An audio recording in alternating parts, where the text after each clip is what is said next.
Hey guys, what's up? Welcome to Player Profiler's Fantasy Forecast. I'm your host, Stacy Perez, and I'm sure you guys have heard of thirst traps, right? Well, today we're going to be talking about June hype traps. And what I mean is ADP that is surging, that is falling. I have got three players here that I want to dive into and talk about the situation surrounding their ADPs as we sit here in June of 2025. First up, guys, we are going to be talking about DK Metcalf. Listen, he is going as wide receiver 29 to 27 right now, seeing a little bit of a bump there now that Rodgers has signed. And these are in best ball tournaments. This is where that ADP is coming from. So are we buying at that value with DK Metcalf?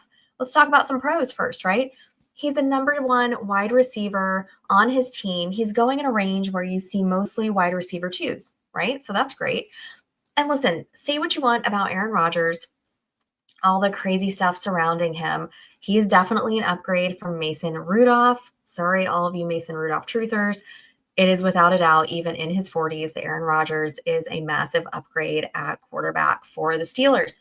And with Pickens gone, you take a look at the depth on that wide receiver room and you look and you see Robert Woods, you see Calvin Austin.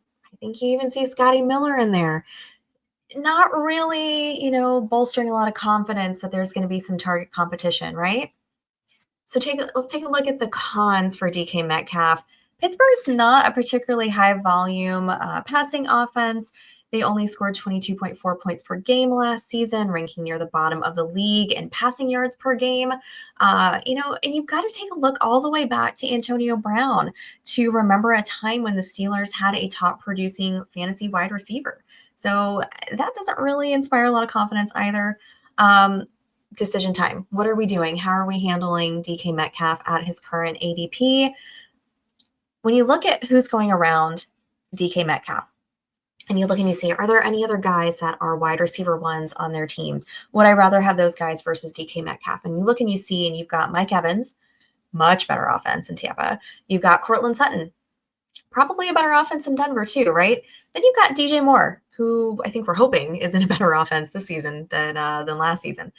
Now, there's no question about DK Metcalf's talent here or the target share that he's going to be getting, right?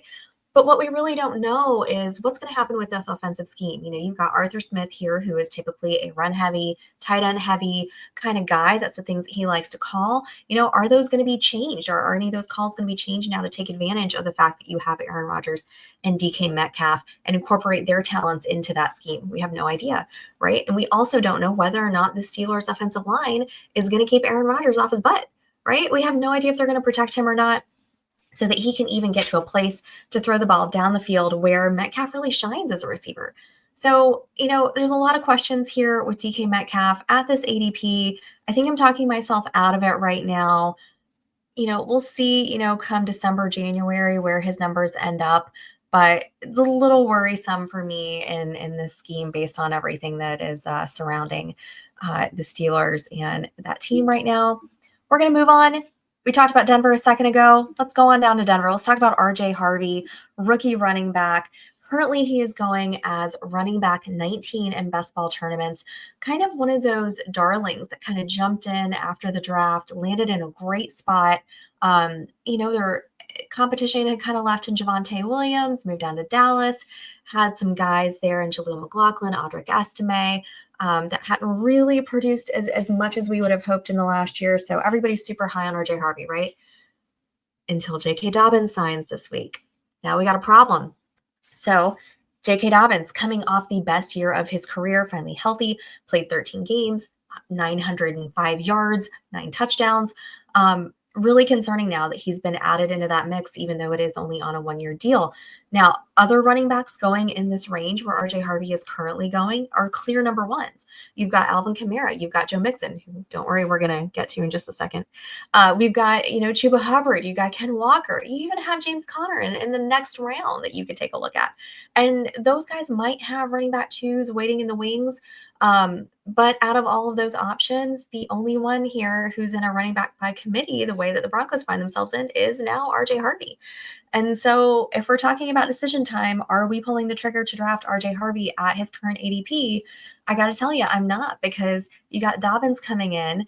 And now I think it really makes both of them flexes instead of the RB2s that you would have been drafting them as. Better in real life on Sundays than for our fantasy squads. I am very afraid, at least for this year. Who knows what the future has in store for RJ Harvey. So let's go on down to the Texans. We're going to talk about Joe Mixon over here. Joe Mixon, he is trending down right now. Last season, he saw 245 attempts, which was 13 most in the league. He certainly was the bell cow running back that everybody, hopes to get in fantasy. And last year, you got him at a great value. This year, he's 29 years old. He's been going as running back 16 in these best ball tournaments. But, the Texans just went and messed it all up by signing, beloved Nick Chubb. 2 years off of that just absolutely horrific knee injury. And, is it too far-fetched to think that Chubb comes into the summer looking like Nick Chubb of old? He keeps posting all those workout videos. He looks amazing.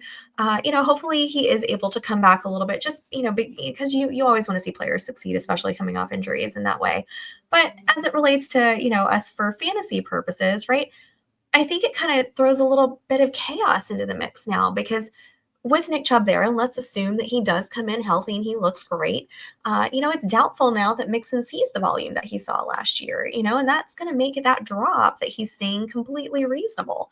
Given that chance for that chaos that Nick Chubb kind of brings into the fold, I really see other running backs within this range that are going to make more sense to me if you're trying to do a late running back, a zero running back for your build, like a Chuba Hubbard, a James Conner, even a David Montgomery. Those guys are going to make a lot more sense for me in this range right now rather than a Joe Mixon, unfortunately, just because of that signing there with Nick Chubb. So, guys, that is going to do it here for us at Fantasy Forecast. Thank you so much for hanging out, spending a little bit of your time with us. Make sure to give us a like, a subscribe, a follow, keeping up with all of our incredible content over at Player Profiler. Before I go, one thing, just want to remind you guys, Fast Draft app, it's now in Canada. So make sure that you can sign in if you are one of our neighbors to the north. But I've been doing a ton of best ball drafts on the Fast Draft app. It is very quick. It is fun. It takes the grind out of fantasy football.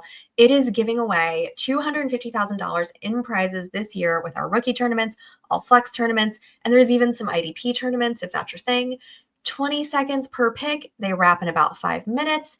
You can use my code Stacy, STACY. Fast Drop will double your first deposit up to $50. So make sure to use my code Stacy, STACY. Stacy spelled the right way. Double your first deposit. Rip that fantasy draft while you're waiting in line to pick up your kids. You're at the post office. You're at the grocery store. You can tackle that in just a few seconds and scratch that fantasy draft itch. Guys, I will be back next time with some more great fantasy forecast news for you. Until then, see you later. Hey, what if I told you there was a Dynasty app where you could get player lifetime values, evaluate trades, including draft picks out to 2028, compare the advanced metrics of two players, look up the sentiment, buy, sell, hold on players? Well, there is a mobile app that has all of that and more called the Dynasty Dominator, and it's $5 in the App Store on Google Play. This is my gift to you, the most affordable Dynasty League domination app available today. And if you already have it, the 2025 class is ready to download. Let's go!